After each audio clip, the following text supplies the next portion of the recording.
इन दिनों देश में लोकसभा चुनाव चल रहे हैं और कल मतलब 7 तारीख को लोकसभा चुनाव का तीसरा चरण संपन्न होगा। अब सवाल यह है, चिंता यह है निर्वाचन आयोग को और देश की राजनीतिक पार्टियों को कि वोटिंग प्रतिशत कैसे बढ़ाया जाए। क्या इन सारे उपायों के बाद अब तीसरे चरण में वोटिंग प्रतिशत बढ़ेगा और क्या समीकरण होने वाले हैं, चूंकि मध्य प्रदेश की 9 लोकसभा सीटों पर कल मतदान है। इन सारे विषय पर हमसे चर्चा करने मध्य प्रदेश के वरिष्ठ पत्रकार सतीश एलिया जी हमारे साथ मौजूद हैं। सर, वोटिंग प्रतिशत बढ़ेगा या फिर पिछली बार से कम होगा, चूंकि मध्य प्रदेश में ही देखने को मिल रहा है इस प्रकार का? देखिए, ये पिछले बार के 2 चुनावों की अगर हम बात करें 2014 और 2019 की, तो लगातार चुनाव का प्रतिशत बढ़ गया था। और खासकर मध्य प्रदेश की अगर हम बात करें तो 6 महीने पहले ही हुए विधानसभा चुनाव में कई सीटों पर 88% तक मतदान हुआ था। और पहले 2 चरण में जो मतदान हुआ है उसका प्रतिशत ये बताता है कि मतदाताओं में उत्साह नहीं है चुनाव को लेकर। अलबत्ता राजनीतिक दल अपने अपने दावे करते रहे हैं, तैयारी करते रहे हैं, लेकिन प्रत्याशियों का जो चयन जिस तरह से हुआ या चुनाव की गति जिस तरह से जा रही है, लोगों में उत्साह का वातावरण नहीं है। भारतीय जनता पार्टी को जैसी कि उम्मीद थी कि जनवरी में रामलला की जो प्राण प्रतिष्ठा अयोध्या में हुई थी, उस समय एक माहौल था, वो माहौल भी धीरे धीरे कम हो गया। उस तरह का उत्साह लोगों में अब नहीं दिख रहा है। कल प्रधानमंत्री नरेंद्र मोदी ने अयोध्या में एक रोड शो किया और भगवान रामलला के दर्शन किए। उससे उसको इस तरह के प्रयास के रूप में देखा जाए, निश्चित रूप से ये आस्था का मामला है प्रधानमंत्री की, हम उस पर टिप्पणी नहीं करना चाहेंगे, लेकिन उससे एक माहौल कम से कम उत्तर प्रदेश की सीटों पर या अवध की सीटों पर और बाकी का जो पूरा देश है उस पर एक माहौल फिर से जनवरी में जो माहौल था वैसा बनाने की कोशिश कम से कम हो रही है। मतदान का जो प्रतिशत है वो चिंता का विषय राजनीतिक दलों के लिए भी है और पत्रकारों के लिए भी होना चाहिए, क्योंकि लोकतंत्र में शुद्ध नतीजे तब आते हैं जब मतदान का प्रतिशत ज्यादा होता है। मौसम की कई लोग बात करते हैं कि मौसम है, शादी का सीजन है, लेकिन यही हालात 2019 में भी थे और 2014 में भी थे।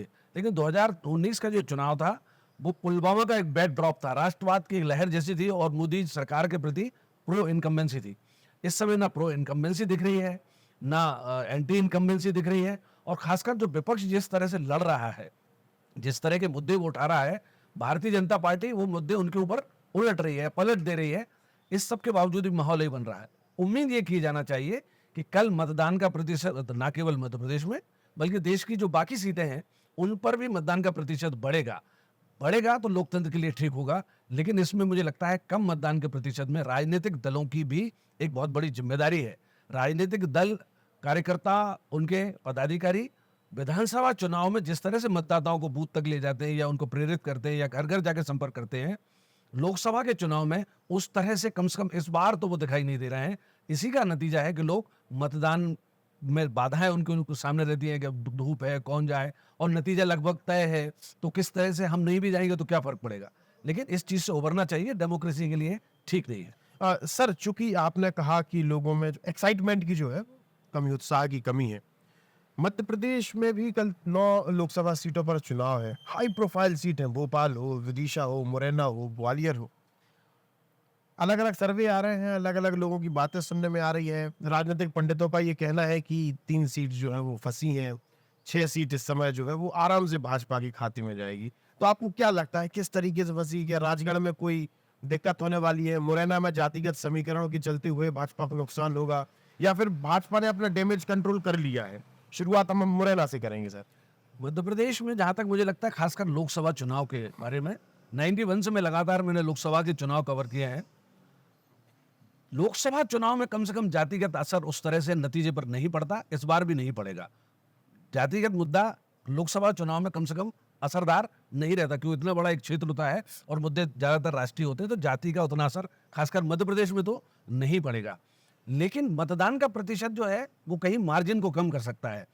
आप सारी सीटों को अगर देखेंगे 2019 का चुनाव तो लाखों का मार्जिन है। भोपाल का भी 3.5-4 लाख का मार्जिन था, हर सीट पे बड़ा बड़ा मार्जिन था बीजेपी का। वो मार्जिन हो सकता, नतीजा तो प्रभावित शायद ना हो, लेकिन मार्जिन कम हो सकता है।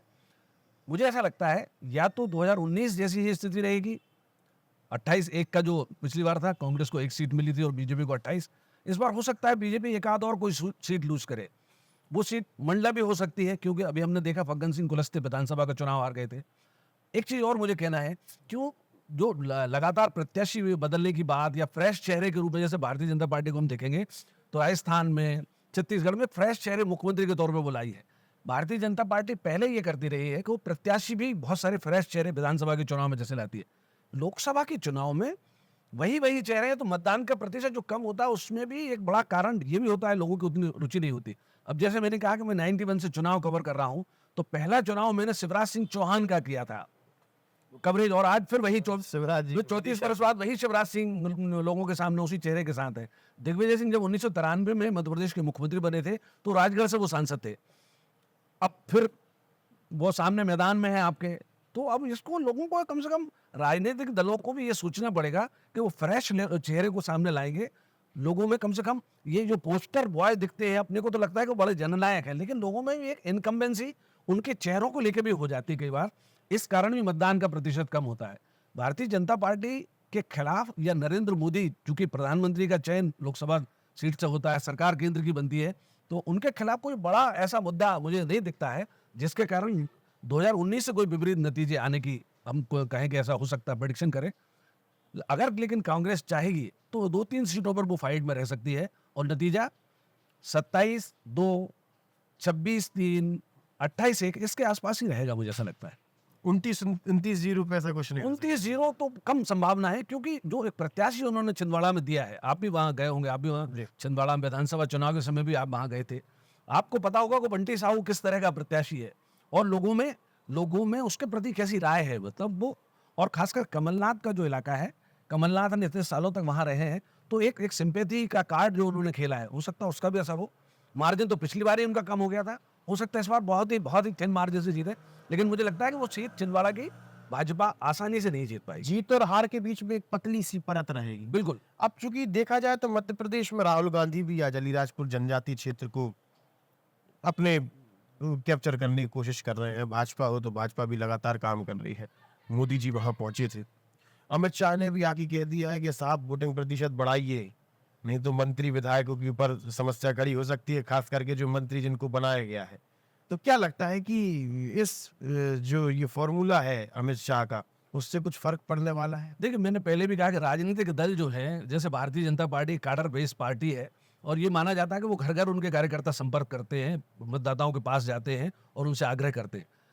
मुझे इस चुनाव में तो कम से कम भोपाल में जैसे हम लोग रहते हैं, तो भोपाल में कोई भी कार्यकर्ता भारतीय जनता पार्टी का, मैं जिस इलाके में रहता हूं वहां नहीं पहुंचा है। इसका मतलब है कि ऊपर तक ये मैसेज है और उनको इस बात की चिंता है, इसीलिए वो ऐसा कह रहे हैं कि मतदान का प्रतिशत जो कम है उसमें कहीं पार्टी के कार्यकर्ताओं का योगदान जैसा होना चाहिए वैसा नहीं है, इसलिए बार बार वो एम्फसाइज कर रहे हैं और जिम्मेदारी फिक्स कर रहे हैं। और मुझे लगता है जिस तरह का संगठन है भारतीय जनता पार्टी का, वो इस पर वो अमल भी करेंगे, हो सकता है एक्शन भी हो। वो हर बूथ जीतने की बात जब करते हैं कि हर बूथ पे हमको जीतना है, लेकिन जब उस बूथ क्षेत्र के जो कार्यकर्ता हैं जिनके पास जिम्मेदारी है, वो मतदाताओं के पास जाएंगे ही नहीं, तो मतदाता कैसे वोट डालने जाएगा? सर, दूसरी पार्टीज की बात, आम आदमी पार्टी, बसपा, सपन की बात, ना कांग्रेस पार्टी का कोई भी कार्यकर्ता आपके घर पे आया होगा खटखटाने, ना भाजपा का व्यक्ति कोई बिल्कुल। खटखटाने आया होगा। कांग्रेस से उम्मीद इसलिए नहीं करते हैं कि कांग्रेस का जो संगठन है वो भारतीय जनता पार्टी जैसा संगठन नहीं है। कांग्रेस में जैसे अभी विधानसभा का चुनाव था, पीसी शर्मा चुनाव लड़ रहे थे, तो हमारे वार्ड के पार्षद 4 बार आए, और अब वो कांग्रेस के प्रत्याशी के लिए आएंगे, ये उम्मीद उनसे मैं नहीं करता, कोई भी नहीं करता उनसे।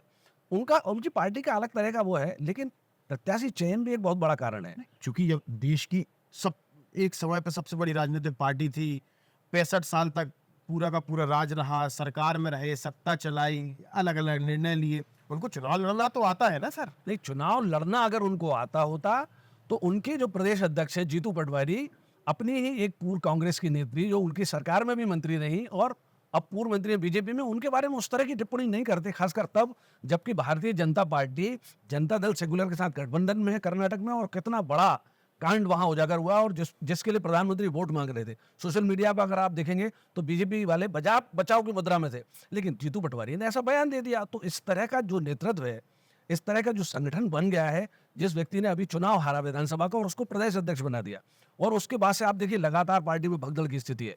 सुरेश पचौरी जैसे नेता के बारे में कम से कम मैं तो ये कल्पना नहीं करता था। 4 बार वो राज्यसभा के सदस्य रहे और सोनिया गांधी के बहुत करीबी थे। सोनिया गांधी के रहते, कांग्रेस में रहते सोनिया गांधी के पचौरी कांग्रेस छोड़ देंगे, ये कौन सोच सकता था, लेकिन ऐसा हुआ। वो उसकी वजह यही है कि इस तरह का जो नेतृत्व पार्टी में हो गया है। जैसे राहुल गांधी का भी आपने कहा, लगातार आप देख लीजिए, एक भी व्यक्ति आपको ऐसा नहीं मिलेगा जो उनके पास रहता था कभी 10 साल पहले, 8 साल पहले, उनके बिल्कुल करीबी मंत्री ज्योतिरादित्य सिंधिया हों, जितिन प्रसाद हों, हेमंत बिस्वा शर्मा हों, वो जिन ने बीजेपी ज्वाइन की कांग्रेस छोड़ने के बाद, उनके बयान सुन लीजिए आप, वो किस तरह से व्यवहार करते हैं। अभी आपने कहा कि वो अलीराजपुर और वहाँ आ रहे हैं, तो उनके आने से मुझे नहीं लगता कोई फर्क पड़ेगा। हो सकता है सोनिया गांधी के आने से असर पड़ जाता, लेकिन सोनिया गांधी की अपनी एक स्वास्थ्य की सीमा है, इसी वजह से वो लोकसभा का चुनाव नहीं लड़ रही है। दारोमदार राहुल गांधी के कंधे पर है, लेकिन राहुल गांधी के साथ जो लोग जुड़े हैं, वो पार्टी में लोगों को जोड़ने के बजाय इस तरह का व्यवहार उनका है कि लोग पार्टी छोड़ छोड़ के जा रहे हैं, कलह मचा के। उनको बहुत दिक्कत है। मतलब कांग्रेस ठीक से चुनाव नहीं लड़ रही है, जबकि भाजपा अभी भी पैन इंडिया पार्टी नहीं है। कांग्रेस पैन इंडिया पार्टी है, विरासत में उनको इतना बड़ा जनाधार मिला है कि देश के कोने कोने में कांग्रेस का जनाधार है। भाजपा अभी भी दक्षिण के द्वार खटखटा रही है। केरल और तमिलनाडु में एक सीट वो पाने के लिए लगातार संघर्ष कर रही है, और कांग्रेस पाने के बजाय गंवाने की रणनीति की तरफ चल रही है, अनायास ही सही, गलत तरीके से, एक भ्रम में ही सही। लेकिन अभी भी 5 चरण बाकी है। कल का चरण अगर हम छोड़ दें तो 4 चरण और हैं जिसमें प्रचार होने हैं। कांग्रेस चाहे तो फाइट में आ सकती है, क्योंकि लोकतंत्र के लिए बहुत जरूरी है कि अच्छा विपक्ष हो। अच्छा विपक्ष, मजबूत विपक्ष जब नहीं होगा तो डेमोक्रेसी के लिए ठीक नहीं है, जन जन के लिए ठीक नहीं है, पत्रकारिता के लिए भी ठीक नहीं है। बिल्कुल, चूंकि स्वर्गीय अटल जी ने भी कहा था कि हम एक मजबूत और अच्छा विपक्ष है, इस बात का हमें गर्व है। तो चूंकि अलग अलग प्रकार के समीकरण है, 2 चरणों के बाद ये नजर आ रहा है कि शायद तीसरे चरण में जिस प्रकार से राजनीतिक पार्टियों ने अपनी जो कार्यशैली बदली है, उसके चलते वोटिंग प्रतिशत बढ़ने की संभावनाएं है। चूंकि मध्य प्रदेश में कुछ ऐसी सीट्स हैं जहां पर जातिगत समीकरणों के चलते चुनाव होता है और बड़ी अहम भूमिका निभाई जाती है। इसी के साथ सर ने यह भी बताया कि किस प्रकार से जीतू पटवारी कुल मिला के बनी बनाई जमीन को छोड़ते हुए नजर आ रहे हैं, अलग अलग बयान देते हुए, अपने कार्यशैली के चलते हुए। ये पूरी की पूरी स्थिति मध्य प्रदेश में बनी हुई है। अब देखना यह है कि अभी 5 चरण बाकी है और 5 चरण के बाद आखिर में नतीजा क्या आता है। आप हमारे साथ जुड़े रहिए, देखते रहिए आयुध। आप हमारे चैनल को सब्सक्राइब कर सकते हैं।